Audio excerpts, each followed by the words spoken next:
안녕하세요. 사회를 맡고 있는 정한신 선생님입니다. 자, 오늘은 사회 다섯 번째 수업이죠. 다섯 번째 수업에 민주정치의 원리와 국가기관의 역할에 대해서 한번 살펴보려고 합니다. 자, 다시 한번 더 뭐라고요? 민주정치의 원리와 국가기관의 역할. 오늘은 좀 여러분이 수업해야 될 내용이 약간 어렵습니다. 그래서 선생님 얘기를 정말 잘 들어줘야 돼요. 정말 잘 들어주고 또 복습도 좀 더 많이 해줬으면 좋겠습니다. 오늘 핵심 단어부터 한번 제시해 볼게요. 오늘의 핵심 단어는 국민주권, 그 다음에 국회, 그 다음에 정부, 그 다음에 법원, 그리고 삼권 분립입니다. 핵심 단어만 들어도 지난 수업에 비해서 굉장히 어렵다고 느껴지죠, 그죠? 그래서 오늘 내용 잘 들어주셨으면 좋겠어요. 자, 지난 시간 했던 거 정리 한번 해볼게요. 지난 시간 정치에 대해서 배웠죠? 사회 공동의 문제를 원만하게 해결하는 과정이 바로 정치였다라고 얘기를 할 수 있습니다. 자, 그리고 민주주의에 대해서 배웠었는데요. 국민 모두가 나라의 주인이라는 권력을 가지고 그리고 권리를 자유롭고 평등하게 쓸 수 있는 정치 제도라고 얘기할 수 있습니다. 그리고 민주적 의사결정 중요하다고 했죠. 사회 공동의 문제를 대화와 토론을 통해서 양보 타협을 이끌어내고 또 양보 타협이 안 되면 어떻게 한다고요? 다수결 원칙에 따라서 투표 선거하면 된다고 했습니다. 이것이 바로 민주적 의사결정이다. 요거 꼭 알아줬으면 좋겠습니다. 자, 그럼 본격적으로 수업 들어가보죠. 국민주권부터 턱 막히는 이런 글자들의 이제 조합들 좀 어려워 보이지만 요거 외우는 거 아닙니다. 걱정하지 말고요. 자, 국민주권에 대해서 이해하려면 뭐부터 봐야 되냐면요. 헌법부터 봐야 돼요. 그래서 선생님이 헌법을 적어온 겁니다. 이거 국민주권의 내용들 다 아니에요. 헌법은 어떤 거죠? 5학년 때 배웠는데. 헌법은 우리나라가 어떤 나라라고 정의해 두는 거예요. 우리 대한민국은 이런 나라다. 라고 정의해 두고, 그 다음에 대한민국에 사는 국민들은 이러이러한 권리를 가진다. 이런 것들을, 혹은 또 책임을 가진다. 이런 것들을 정리해 둔 것이 바로 헌법입니다. 그래서 나라의 근간이 되는 법이라고 할 수 있죠. 굉장히 중요한 법이에요. 이걸 바꾸게 되면 개헌을 한다. 라고 얘기를 하죠.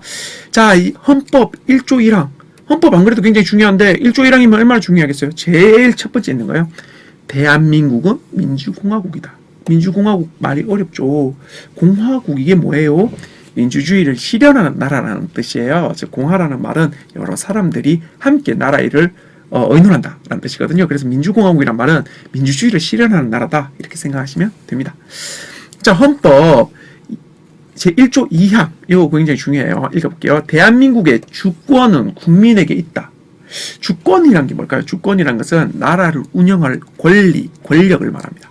나라를 운영할 수 있는 권력. 이것은 누구한테 있다? 국민한테 있다.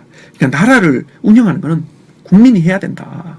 그런데 모든 국민들이 다 할 수는 없잖아요. 뭐 문제 터지면 모든 국민들 다 모아놓고 이럴 수는 없잖아요. 그러니까 대표자를 뽑아야 되죠. 그래서 대표자가 가지고 있는 이 권력, 대통령이 가지고 있는 권력, 국회의원들이 가지고 있는 권력은 누구한테 나온다? 국민에게 나온다. 그래서 선거를 하는 겁니다. 국민이 이 사람 대통령 해 라고 선거를 해주면 그 사람이 국민 대신해서 나라를 움직일 권력을 행사하는 것. 이것이 바로 대한민국이다. 이렇게 정의를 내리고 있죠. 근데 결국은 주권은 누구한테 있어요? 예, 국민에게 있죠. 이것이 바로 국민주권이에요. 즉 국민주권이란 국가를 운영하는 국가 운영의 권력, 즉 국가 운영의 권력은 주권이라고 했죠. 주권이 누구에게 있다? 국민에게 있다. 라는 거예요.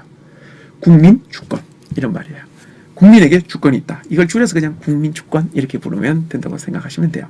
근데 국민주권이 보장되려면 뭐가 보장되어야 된다? 국민의 자유와 권리가 보장되어야 한다. 라고 얘기들을 해요. 국민주권 뭔지 다시 한번 얘기해 볼까요? 국가를 운영하는 권리, 즉 주권이 누구에게 있다? 국민에게 있다는 것이 국민주권입니다. 자, 사실 우리 4.19 혁명 기억나시죠? 5.18 민주화운동도 기억나고 6월 민주항쟁도 기억날 거라고 생각하는데요. 이 세 가지 다 국민주권을 지키려고 했던 거예요. 독재를 하는 사람들이 국민에겐 물어보지도 않고 나라 일을 지 마음대로 하고 막 자기가 권력 더 오래 잡겠다고 지 마음대로 헌법 바꾸고 이러니까 사람들이 야, 나라를 운영하는 권한은 국민에게 있잖냐. 국민이 내려오라 하면 대통령 내려와야지. 이렇게 얘기하면서 국민에게 주권을 돌려달라. 국민 주권을 실현해달라. 이것이 바로 4.19 혁명, 5.18 민주화운동, 6월 민주항쟁이다 라고 생각하면 돼요. 그래서 민주주의를 실현해가는 과정은 국민 주권을 실현하는 과정이다. 이렇게 생각해도 괜찮겠습니다. 자, 근데 여기서부터 조금 어려워져요. 자, 국민 주권을 실현하려면 국회라는 입법부, 정부라는 행정부, 법업이라는 사법부가 필요하대요. 무슨 말인지 이해가 안 되죠? 이게 좀 어려운 얘기예요. 지금부터 잘 들어줘야 돼요. 국회, 정부, 법원이 있어야 국민 주권이 실현이 된다. 라고 얘기를 해요. 자, 국회, 정부, 법원이 이렇게 나누어져 있는 것을 삼권 분립이라고 합니다. 삼권 분립. 그래서 삼권 분립을 해야 국민 주권이 실현된다고 얘기를 합니다. 국회, 정부, 법원으로 삼권 분립이 되어야 국민 주권이 실현된다. 이걸 우선 머릿속에 넣으세요. 그런데 이게 무슨 말인지 이해가 안 되죠. 지금부터 설명해 드릴게요. 자, 이거에 대해서 이해를 하려면 먼저 국회, 정부, 법원이 하는 일을 살펴봐야 돼요. 조금 어렵지만 잘 따라와 주세요. 국회는 입법부라고도 불립니다. 입법부라고 불리는데요. 이 입법이라는 것이 역할입니다. 역할로 쳐져 있는 무슨 부라는 이것은 역할이죠. 역할. 입법. 세운다. 법을 세운다. 즉 입법부라는 말은 이 국회가 만든 역할이고 이 역할은 뭐냐면 법을 만드는 거예요. 이게 제일 중요합니다. 국회는 법을 만들어요. 법을 만들기 때문에 법을 만든다라는 것을 한자로 하면 입법이거든요. 그래서 입법부라고 불리는 거예요. 국회의 제일 중요한 역할은 뭐다? 법을 만든다. 법은 진짜 중요하잖아요. 우리 삶에서 어떤 건 해도 되고 어떤 건 하면 안 되고 이런 것들이 법 위에 다 적혀 있죠. 그걸 누가 만든다? 국회에서 만든다. 이렇게 그림처럼요. 초등학교 주변에 과속 방지 시설을 의무적으로 설치하는 법을 제안합시다. 그래서 여기 있는 사람들이 오케이 해서 이게 법이 되면 무조건 지켜야 돼요. 이 법이 없으면 학교 주변에 과속 방지 시설이 있든 말든 아무 상관없어요. 아무 상관없는데 이 법이 생기는 그 법이 만들어지는 그 순간, 그 글자로 되어 있는 법이 만들어지는 순간 모든 초등학교는 그 주변에 과속 방지 시설을 무조건 만들어야 돼요. 안 만들면 법을 어기는 게 돼요. 그러면 법이 굉장히 중요하잖아요. 그러면 이 법을 만드는 사람들, 이 국회라고 했죠. 이 국회의 구성원들은 누구냐? 국회의원입니다. 국회의원은 어떻게 해서 되죠? 네. 국회의원은 국민들이 뽑아요. 각자 지역에 있는 국회의원들을 한 명씩 뽑아요. 여러분 부모님들께도 한번 물어보면 국회의원 뽑아본 적이 있을 거예요. 국회의원을 뽑아서 그 국회에 보내가지고 그 국회의원들끼리 서로 얘기해서 뭘 만든다? 법을 만든다. 그것이 입법이라는 거고, 법 만드는 게 입법이라는 거고, 그 입법을 하는 기관이 우리나라에서는 국회다라고 생각하면 되겠습니다. 자, 그리고 또 역할이 더 있어요. 예산을 심의합니다. 예산 심의. 좀 말이 어렵죠. 설명 잘 들어주세요. 예산이란 건 뭐냐면 정부가 있잖아요. 정부 좀 이따가 얘기 한 번 더 할 거예요. 정부란 것이 있는데 정부는 사람들로부터 세금을 모아요. 세금을 걷어요. 여러분들 부모님들도 세금 냅니다. 여러분들도 어른 되면 세금 내야 돼요. 선생님도 내요. 이 세금들을 모아서 자기네들이 필요한 곳에다가 그 세금을 씁니다. 사실 세금은 국민들의 피 같은 돈이잖아요. 선생님도 세금을 내고 있다고 했죠. 이 피 같은 돈들을 걷어서 자기네들이 판단해서 어딘가에 쓰잖아요. 이때 세금을 모아서 어디다가 쓰겠다. 이것이 바로 예산입니다. 즉 세금을 모은 돈이 예산이에요. 근데 세금을 요런 데 쓰겠다, 요런 데 쓰겠다 이렇게 얘기를 했을 때 엉뚱한 데 쓰면 안 되죠. 잘못된 곳에 쓰면 안 됩니다. 그죠? 나라 일에 바람직한 건 나라 발전을 위해서 써야 되죠. 그래서 그 예산을 함부로 쓰지 않도록 국회에서 검토합니다. 야, 이거는 여기다 왜 써? 안 돼. 여기다 많이 써야지. 이런 식으로 예산을 검토해 보는 것. 이것이 바로 예산 심의입니다. 그리고 이렇게 예산 써도 돼? 이렇게 최종적으로 확인도 해주죠. 이것이 예산 심의, 검토, 확정, 확인입니다. 말이 어려우면 그냥 이해만 해두세요. 나라가 아니죠. 정부에서 세금을 거두면 그 세금이 예산이 되고 그 예산을 어떻게 쓸 건가에 대해서 계획을 짜오면 국회에서 이건 이렇게 써도 된다. 저건 안 되지. 이런 식으로 검토해보는 역할을 가지고 있다. 예산 자체는 정부가 만들지만 검토는 국회가 한다라고 생각하면 돼요. 그리고 또 있어요. 국정감사라는 걸 합니다. 국정감사. 국정감사는 어떤 역할을 하느냐? 국정감사는 정부가 나라 일을 잘하고 있냐? 나라 있는 일을 잘하고 있어? 감시하는 거예요. 그러니까 결국에는 정부를 견제하는 거죠. 이 나라 일을 잘하고 있는 거야? 이렇게 나라 일을 하면 어떻게 하면서 정부의 사람들, 장관들 이런 사람 불러가지고 뭐라 하기도 합니다. 일을 이렇게 하면 어떡합니까? 저렇게 해야 되고 이렇게 하면 안 되죠 라고 얘기도 하는 것. 이것이 바로 국정감사입니다. 그래서 정부가 나라 일을 잘하고 있는가에 대해서 감시하는 것. 이것이 국정감사라고 봅니다. 국회가 지금 누굴 자꾸 견제하는 것 같아요? 예산을 짜오면 이거 안 돼요 라고 얘기도 할 수 있고 나라는 일 그렇게 하면 안 되지 라고 하면서 정부를 계속 견제하고 있어요. 그런 역할도 하고 있다. 그래서 정리해보면 국회는 국회는 예산을 검토하고 그 다음에 정부의 활동들을 감시도 해요. 국정감사를 통해서. 근데 가장 중요한 일은 뭐냐 하면 법 만들기. 그래서 입법이란 말이 있고 입법부는 곧 국회다 라고 알고 있으면 됩니다. 법 만드는 게 가장 중요한 권한이자 역할이라고 보면 돼요. 자, 이제 행정부로 넘어가 보죠. 행정부, 정부라고 불립니다. 이 행정부 한번 살펴볼게요. 행정부는 법에 따라서 나라 살림을 하는 것입니다. 법에 따라서 나라 살림을 하는 것이에요. 법에 따라서 해야 돼요. 자기 마음대로 하면 안 돼요. 자기 마음대로 하면 어떻게 되죠? 독재가 돼요. 법에 따라서 해야 돼요. 이 법은 누가 만들었습니까? 국회가 만들었어요. 국회가 만든 법에 따라서 나라 살림을 하는 거예요. 자, 그러면 법에 따라서 나라 살림을 하기 위해서 정부는 이런 정부 조직을 가지고 있어요. 무슨 부, 무슨 청, 이런 것들 있죠. 기획재정부, 교육부, 통신부, 외교부, 부부, 청, 이런 것들이 있죠. 그죠? 이런 조직들을 만들어 놓는데 이걸 다 외워야 되나요, 선생님? 저는 안 될 것 같아요. 하지 마세요. 선생님도 다 몰라요. 이걸 다 외울 수 있는 사람은 없어요. 이걸 외우라는 것이 아니라 지금부터 하는 내용들만 기억해둬도 행정부, 즉 정부에 대한 여러분들의 이해는 굉장히 많아지는 겁니다. 지금 얘기만 잘 들어주세요. 자, 정부의 책임자가 누구냐? 최고 책임자는 대통령입니다. 대통령. 대통령 선거 진행하고 있나요? 이 수업을 할 때면 대통령 선거가 끝났을지도 모르겠는데요. 이 대통령이 바로 정부의 최고 책임자입니다. 최고 책임자라서 나라 살림을 하는 데에서 자기의 정책을 펼치고 또 그에 대한 책임도 지는 사람이죠. 그런데 이 대통령은 정부의 책임자이기도 하지만 나라의 대표이기도 합니다. 우리나라는 행정부의 대표가 나라의 대표로 삼고 있어요. 이건 각 나라마다 다릅니다. 어떤 나라들은 국회의 대표가 나라의 대표로 맡는 경우도 있어요. 그런 경우도 있습니다. 하지만 우리나라는 행정부의 대표가 나라의 대표를 맡고 있다. 그래서 대통령이 나라의 대표이기도 합니다. 그래서 다른 나라랑 외교를 할 때는 대통령이 외교 활동을 주로 하죠. 그래서 대통령은 정부의 대표이자 정부의 책임자 그리고 나라 전체의 대표이기도 하다는 걸 알아줬으면 좋겠어요.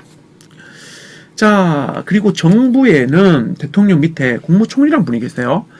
이 국무총리는 대통령이 외교 활동을 한다 그랬잖아요. 그러면 다른 나라에 이제 나갈 때도 있죠. 그러면 우리나라에 지금 대통령이 없는 거잖아요. 지금 다른 나라로 갔으니까. 이럴 때는 대통령의 역할을 누가 대신하냐? 국무총리가 대신합니다.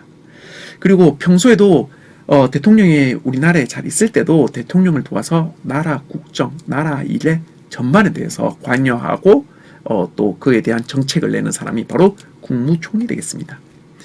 그리고 각부 장관들이 있어요. 요거는 지금 현재 각부 장관들의 사진을 선생님이 붙여놓은 건데요. 통일부 장관도 있고 여기 보면 교육부 장관도 있고 기획재정부도 있어요. 국방부 장관도 있습니다. 이거는 각 부서, 그러니까 국무총리 밑에 각 부서의 책임자들이에요. 교육부는 당연히 교육과 관련된 일에 나라의 교육과 관련된 일에 책임을 지는 사람이겠죠.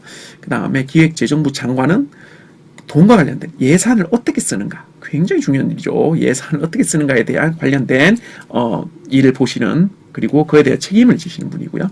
그 다음에 북한과의 관계, 그 다음에 우리나라의 국방에 관한 문제, 나라의 방어에 관한 문제는 국방부 장관이 하고 있습니다. 통일부는 북한과의 관계, 그리고 우리가 통일을 앞당기기 위해서 우리가 어떻게 해야 된가도 이제 바로 통일부 장관이 책임자로 맡고 있죠. 이렇게 각 부서의 책임자들이 각 부 장관이고요. 이 장관 밑에 공무원들이 엄청 많아요. 그 공무원들이 장관들, 그리고 국무총리, 또 위로는 대통령이 함께 법에 따라서 나라 살림을 맡아하는 곳이 바로 행정부다 생각하면 되겠습니다. 자, 여기 보면 청와대와 정부 세종청사가 있는데, 청와대에 누가 살죠? 대통령이 업무를 보고 여기서 살기도 해요. 그 다음에 정부 세종청사에는 각 부 장관들과 그와 관련된 공무원들이 각 부의 일을 맡아서 열심히 하고 있죠. 그러면 이제 사법부로 한번 넘어가 보도록 하겠습니다. 사법부는 공정한 재판을 통해서 문제를 해결하는 기관이에요. 우리가 뭐 어떤 문제가 생기면 재판 가자, 법대로 하자, 이런 말 좀 들어봤죠. 그래서 재판을 하는 곳이다. 여러분 드라마 같은 데 보면 재판하는 장면 많이 나오잖아요. 거기 보면 판결 땅땅땅 하시는 분 아시나요? 판사. 이 판사분들이 바로 여기 법원에 속해 있는 분들이에요. 우리 국회는 국회의원이 속해 있고, 정부에는 대통령 휘하에 여러 공무원들이 있죠. 이 사법부라고 불리는 이 법원은 판사들이 있어요. 그래서 이 판사들이 공정한 재판을 통해서 문제를 해결해 나가는 거죠. 그래서 재판을 할 때는 뭘 씁니까? 법을 사용하죠. 법을 사용한다. 법을 사용하는 곳, 재판을 하는 법원 되겠습니다. 그럼 사법부라는 이름도 알겠죠? 사법부가 우리나라에서는 법원이라고 불린다. 자, 그런데 공정한 재판을 위해서는 한 번의 재판은 부족해요. 왜냐하면 판사도 어쨌든 사람인지라 판결을 내릴 때 좀 잘 안 맞을 수도 있잖아요. 많이 더 알아보고, 또 판결을 받았는데 억울할 수도 있죠. 이 사람이 나는 그건 안 돼, 나는 억울해, 이렇게 생각할 수도 있죠. 그래서 총 3번의 판결을 받을 수 있어요. 3번의 재판을 벌일 수 있습니다. 같은 일에 대해서 내가 어떤 일에 닥쳐서 첫 번째 재판을 받았는데 결과가 마음에 안 들어요. 그럼 두 번째 재판 가는 거고요. 그래도 결과가 마음에 안 들어요. 그럼 세 번째 재판 또 가는 겁니다. 이것을 바로 삼심제도라고 불립니다. 삼심제도. 재판을 3번 받을 수 있다는 거예요. 그래도 아무리 억울해도 4번, 5번 받으면 너무 소모가 되기 때문에, 국가적인 소모이기 때문에 3번까지 받을 수 있다라고 해서 공정한 재판을 위해서 3번까지 재판을 받을 수 있다. 이것이 바로 법원의 삼심제도 되겠습니다. 이것도 좀 기억해주면 좋겠네요. 자, 지금까지 입법부라고 불리는 우리 국회, 그리고 행정부인 우리 정부, 그리고 사법부인 법원, 이 세 기관의 세 국가기관의 역할은 살펴봤어요. 근데 이게 국민주권과 무슨 상관이 있냐, 그걸 한번 우리 알아보도록 하죠. 좀 생뚱맞지만 루이 14세 얘기를 지난 시간에 이어서 한번 다시 해보도록 하려고 해요. 루이 14세 프랑스의 왕이었죠. 이 사람은 절대적인 권력을 가지고 있었어요. 그래서 이 사람은 심지어 국민들의 자유 권리 이딴 건 필요 없었어요. 그래서 자기 왕, 그리고 몇몇 귀족, 요들이서 같이 정치를 이끌어 나갔어요. 나라를 이끌어 나갔어요. 그래서 심지어 자기가 짐이 곧 국가다, 내가 곧 국가다, 이렇게 얘기할 정도의 왕이었어요. 짐이 곧 국가라고 얘기하는 사람이 국민주권 신경 썼을까요? 국민주권이 뭐였다고 했죠? 국민이 나라의 주권을 가지고 있는 그런 정신이라 그랬잖아요. 국민이 나라의 주권을 가지고 있다? 이 사람의 입장에서 말도 안 되는 거예요. 이 사람은 주권은 나한테 있지 왜 국민에게 있어? 이렇게 얘기할 사람이에요. 그러면은 이 사람은 어떻게 국민 주권을 깡그리 무시하고 자기가 곧 국가라고 할 정도의 권력을 가지고 있었냐? 어떻게 자기가 엄청난 모든 나라의 권력을 다 주고 있었냐? 그걸 한번 살펴보죠. 자, 이 사람이 완벽한 국가의 모든 권리를 가지고 있었던 비결, 이 사람이 했던 일을 보면 돼요. 이 사람은 나라의 살림을 자기가 도맡아 했어요. 자기가 세금 거두고 그 세금을 어떻게 쓸지 자기가 혼자서 결정 다 했어요. 그리고 전쟁을 할까 말까, 그 다음에 누구랑 외교를 할까 지 혼자 결정 다 했어요. 오케이. 자, 그 다음에 법을 만들었어요. 자기가 법도 만들어요. 이거 법 내놓으면 그게 법이에요. 그리고 또 재판을 벌였어요. 그 처벌도 해요. 그러니까 내가 나라를 이렇게 이끌어 나가겠어, 세금 거둘까, 그렇게 했는데 사람들이 안 돼 하면 안 돼? 내가 법 만들었는데? 쟤 불러와, 재판 벌여, 사용, 이렇게 할 수 있는 거예요. 자기가 나라 살림도 도맡아 하고 법도 만들고 재판까지 자기가 다 벌였던 거죠. 자, 나라 살림을 맡아 한다, 법을 만든다, 재판을 벌인다. 이거는 아까 전에 얘기했었죠. 누구누구의 역할이었어요. 나라의 살림을 맡아 하는 것은 정부의 역할이었고, 법을 만드는 것은 국회의 역할이었고, 재판을 벌이는 것은 법원의 역할이었죠. 이런 세 가지 중요한 역할들이 루이 14세 때는 왕이 혼자 다 가지고 있었던 거예요. 그러니까 국민 주권 따위는 무시할 수 있었어요. 왜? 국민이 내 말 안 들으면 내가 법 만들면 되죠. 내 말 잘 들어라. 그리고 그래도 말 안 들으면 재판 걸어서 처벌해버리면 되죠. 그리고 자기 마음대로 나라 운영할 수 있죠. 그러니까 권력이 모두 이 사람한테 다 있는 거예요. 모든 권력이 이 사람들한테 집중되어 있는 거예요. 그러려면 이런 몇몇 사람들이 집중이 되면 뭐 한다고요? 국민 주권 필요 없어지는 거죠. 자기가 혼자 다 하는 거죠. 이것을 독재라고 하죠. 그러면 국민 주권을 막으려면, 국민 주권을 막는 게 아니죠. 국민 주권을 실현하려면, 독재를 막으려면 어떻게 해야 될까요? 이 권한들이 루이 14세처럼 한 사람에게 집중되는 걸 막아야겠죠.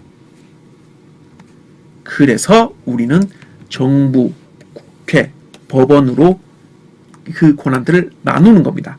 어떤 권한?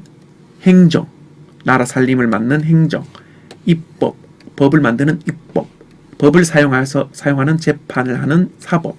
이 중요한 세 권한을 찢어 놓는 거예요. 이것이 바로 삼권 분립인 겁니다.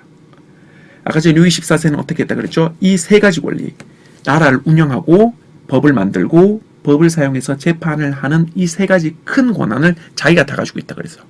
그래서 국민 주권을 무시할 수 있다 그랬죠. 하지만 현재는 우리나라는 이 세 가지 권리를 정부, 국회, 법원이 나누어 갖는다. 그래서 나라의 큰 세 가지 권한을 찢어 놓았다. 그리고 심지어는 국회는 정부를 견제도 했죠. 정부가 어떤 일을 하고 있는지 감시. 정부가 예산 짜와서 이렇게 쓰겠어요 라고 얘기하면 안 되는데? 이런 얘기도 할 수 있고. 이것이 국회가 정부를 견제하는 거예요. 왜? 자세히 보면 이승만 대통령 때도 그랬고, 박정희 대통령 때도 그랬고, 우리 전두환 대통령 때도 그랬고, 다 대통령들은 어디에 책임자였죠? 예, 정부의 책임자예요. 정부의 책임자인 얘가 독재를 했던 역사가 있잖아요. 그러니까 얘를 특별히 더 견제하고 얘를 특별히 더 독재를 더 못하도록 살펴봐야 되는 거예요. 누가? 국회가 감시하는 거죠. 그렇게 세 가지 권한을 찢어놓고 심지어는 서로 감시까지 하는 이러한 제도를 바로 삼권 분립이라고 해요. 근데 왜 찢어놓는다고 했죠? 이유가 뭐라고 했죠? 국민 주권을 실현하기 위해서. 이 세 가지 큰 권한이 몇몇 사람들에게 집중이 되어 있으면 이거는 독재가 된다고 했죠. 나라가 곧 그 나라의 주권이 국민이 아니라 몇몇 사람에게 있게 된다고 했죠. 그래서 이 사람들이 몇몇 사람들에게 권력이 집중되지 않도록 이 가장 큰 권한 세 개를 찢어놨다. 이것이 바로 삼권 분립이다. 찢어놓는 이유는 국민 주권이 침해당하지 않도록, 국민 주권이 실현되도록 한다. 이것을 여러분들 머릿속에 꼭 기억해 두셔야 돼요. 조금 어렵죠? 정리를 한번 해볼게요. 국회는 법을 만들고 예산을 검토하고 국정감사를 한다. 이걸 다 외우기 어려우면 이렇게 생각하면 돼요. 법을 만드는 게 제일 중요한 일이고 이건 외워야 되고요. 그 다음에 정부가 하는 일을 견제한다. 정부가 하는 일에 좀 편하게 얘기해서 태클 건다. 이렇게 생각하면 돼요. 정부가 독재를 못하도록. 그리고 정부는 법에 따라서 나라 살림을 맡아 하고 있어요. 그래서 청와대에서 대통령이 가장 책임자이고 그 밑에 이제 국무총리, 그 다음에 각부 장관들, 그리고 또 그 밑에 여러 이제 공무원들이 나라 살림을 위해서 노력하고 있죠. 어디에서? 정부 세종청사에서 노력하고 있습니다. 자, 법원은 공정한 재판을 통해서 문제를 해결하려고 하는 기관이에요. 어떻게 법을 사용하죠? 재판을 통해서 사용하죠. 근데 몇 번 사용할 수 있다? 3번. 내가 재판을 받았는데 마음에 안 든다? 3번까지 받을 수 있어요. 4번부터는 안 돼요. 그것을 뭐라고 한다? 삼심제도라고 한다고 했어요. 자, 이렇게 정부, 국회, 법원에게 각각 나라를 이끄는 나라의 살림을 맡는 행정, 법을 만드는 입법, 법을 사용하는 사법의 권한을 각각 나눠준 이유는 뭐다? 이 권한들이 한 기관, 정부에 몰려 있으면 정부는 당연히 독재를 할 수 있겠죠. 그래서 국민 주권, 국민이 주권을 가지고, 나라의 주권을 가지고 있다는 이것이 침해될 수 있는 거예요. 권력이 다 집중되어 있으면. 그래서 국민 주권이 절대 침해되지 않도록 이 세 가지 기관이 각각 역할을 찢어서 가지고 있어요. 이게 바로 상권 분립입니다. 한 번만 더. 나라의 가장 중요한 역할들, 권한들이 나라를 운영하고 법을 만들고 법을 사용하는 재판이라고 했죠. 이것이 몇몇 사람들에게 집중되어 있으면 국민 주권은 절대 실현되지 못한다. 그래서 국민 주권을 유지하고 그것을 지키기 위해서 그 권한을 찢어 놨다. 그래서 정부, 국회, 법원에게 각각 나누어 주었다. 이것이 바로 삼권 분립이다. 이것을 반드시 꼭 기억해 주시기 바라겠습니다. 자, 그래서 국회, 정부, 법원이 국가의 중요한 세 가지 역할을 나누어 가지고 찢어 가지고 있는 것이 상권 분립이고, 그것은 국민 주권을 지키기 위해서다라고 여러분들이 이해하고 있다면 이번 시간에 여러분이 알아야 될 내용은 다 이해하고 있는 것입니다. 이 부분에 대해서 이해가 안 된다면 영상을 다시 한번 꼭 봐주시길 바라겠습니다. 이렇게 우리 5차시 수업은 여기서 마무리 짓도록 하겠습니다. 감사합니다. 자, 그러면 5차시 수업에 대한 사회 교재를 한번 살펴보도록 할게요. 사회 교재, 이거는요, 여러분들 몇 번 얘기하지만 꼭 그 교재를 먼저 풀어보고 이 영상을 보셔야 돼요. 아까 인사가시 선생님이 다 했잖아요. 그러니까 거기서 끊고 여러분이 교재를 꼭 살펴보고 먼저 풀어보고 여기에 들어와 주시면 계속 이어서 봐주시면 좋겠어요. 1번 문제입니다. 1번 문제. 국회에서 하는 일로 틀린 것을 묻고 있어요. 국회에서 무슨 일을 하는가에 대해서 틀린 것을 얘기하고 있는데요. 1번 법을 만드는 기관이다. 예산을 검토한다. 나라 살림을 맡는다. 국정감사를 한다. 이 중에서 틀린 거 찾는 거예요. 틀린 거. 어느 것이 틀린 걸까요? 네, 3번입니다. 3번. 나라 살림을 맡는다. 이건 어디에서 하는 거죠? 네, 맞아요. 정부에서 하는 겁니다. 정부에서 뭐에 따라서? 법에 따라서 나라 살림을 맡아서 하는 거죠. 자, 2번 문제입니다. 대통령은 정부와 우리나라를 대표한다. 총리는 대통령을 대신하기도 한다. 그 다음에 나라 살림을 맡는다. 공정한 재판을 한다. 이 중에서 우리 정부가 하는 일로 틀린 것을 꼽는 거예요. 정부가 하는 일에서 틀린 것 있는 걸까요? 네, 4번이죠. 공정한 재판을 한다. 이건 어디서 하는 거죠? 네, 사법부라고 불리는 우리 법원에서 하는 거죠. 법원. 법원이라는 기관에서 우리 공정한 재판을 합니다. 자, 3번 문제입니다. 3번 문제. 3번 문제는 이 법원이 공정한 재판을 하기 위해서 어떤 제도를 가지고 있어요. 이 제도는 총 3번 우리 재판을 받을 수 있다는 건데, 같은 사건에 대해서 3번 재판을 받을 수 있다고 하는 건데요. 이 제도는 무엇일까 하는 겁니다. 자, 이 제도는 네, 3심 제도예요. 3번 받을 수 있다. 내 재판 받았는데 이거 억울해요. 한 번 더. 이거 재판 받았는데 억울해요. 또 한 번 더. 이렇게 3번 받을 수 있다라는 거 여러분들이 알아줬으면 좋겠어요. 자, 4번 문제입니다. 4번 문제. 여기 보면 정부, 국회, 법원이 각각 행정부, 입법부, 사법부로서 권력을 나눠 가지고 있다고 해요. 이것을 무엇이라고 하느냐라고 묻고 있습니다. 자, 이 나라의 중요한 권력을 3개로 나누어서 갖고 있는 것, 이것을 뭐라고 했죠? 삼권 분립이라고 했습니다. 삼권 분립 매우 중요한 단어니까 꼭 기억해 주시기 바라겠습니다. 삼권 분립은 뭐 때문에 한다고요? 예, 맞아요. 우리 국민 주권을 실현하고 지키기 위해서 존재하고 있다. 여기까지 여러분이 알고 계시다면 아마 이번 차시의 수업 내용은 여러분이 다 알고 있다고 생각해도 되겠습니다. 자, 마지막으로 한 번 더 강조할게요. 국민 주권, 국회, 정부, 법원, 삼권 분립, 이거에 대한 의미들과 그 다음에 이거의 관계에 대해서 여러분들이 이해하고 있다면 좋겠습니다. 국가의 가장 중요한 3가지 권한을 국회, 정부, 법원이 나눠 가지고 있고, 이것이 바로 상권 분립의 원리이며, 이걸 하는 이유는 국민 주권을 지키기 위해서다. 라고 여러분이 알고 있었으면 좋겠네요. 자, 여기까지 우리 교재까지 한번 살펴봤습니다. 5차시 수업은 여기서 마무리 짓도록 하고요. 우리 6차시 때 또 알찬 수업으로 다시 만나보도록 하겠습니다. 정말 수고 많았습니다.